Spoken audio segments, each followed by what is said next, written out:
लिपतानी चूल्हा दोनों हाथ होले टाइल बा।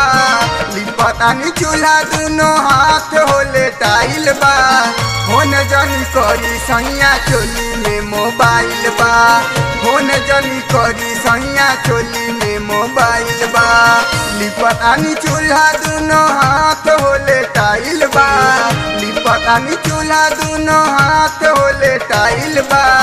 फोन जनी करी सैया चोली में मोबाइल बा। फोन जनी करी सैया चोली में मोबाइल बा।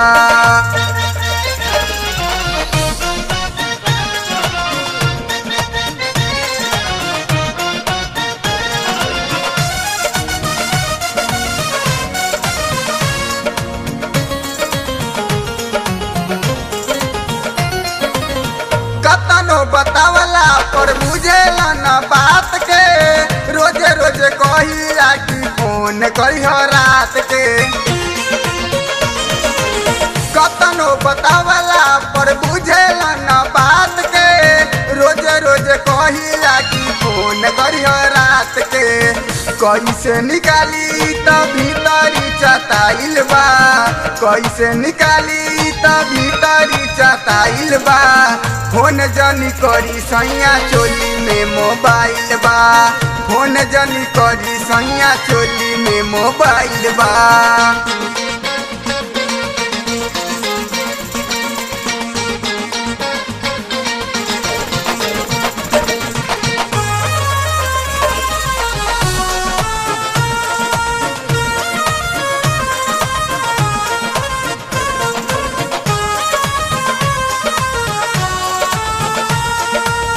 खाना बनावे के होइल बाटे बेरा।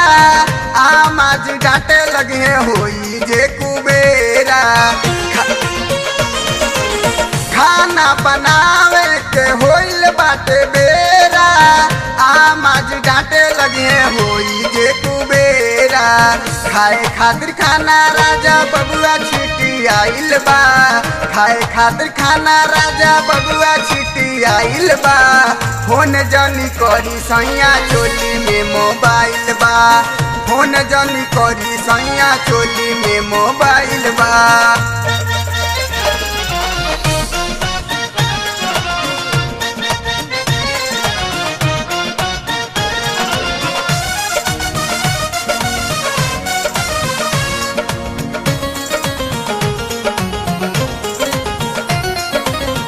ससुर भसुर जइहे काम करे खेत पे।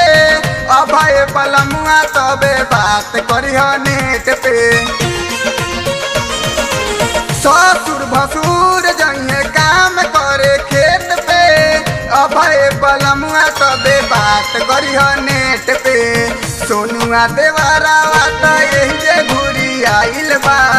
सोनुआ देवरावा त यही जे घुरी आइल बा। फोन जनी करी सैया चोली में मोबाइल बा। फोन जनी करी सैया चोली में मोबाइल बा। लिपतानी चूल्हा दोनों हाथ होले टाइल बा। लिपतानी चूल्हा दोनों हाथ होले टाइल बा। फोन जनी करी सैया चोली में मोबाइल बा। फोन जनी करी सैया चोली में मोबाइल